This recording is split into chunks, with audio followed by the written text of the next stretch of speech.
Galing po kami ng meeting, MDC meeting sa Basod. Ginanap po yung MDC meeting at ngayon po ay pauwi na po kami ng Panganiban. Ngayon po ay nag-video po kami hanggang simula pong Basod hanggang ano po ito, Talubatid. At ito po yung aming video. Ito po yung crossing pala ng papuntang sentro ng Dait. Ayan po yung crossing. At yan, dire-diretso na po kami. At wala naman na daw po kami ibang dadaanan. Yan, uwi na rin po kami pagkatapos ng meeting. Ayan.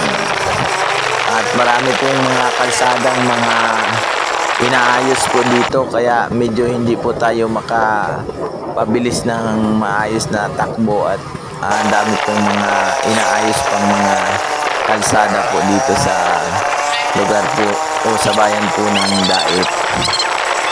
Ayan, at napaka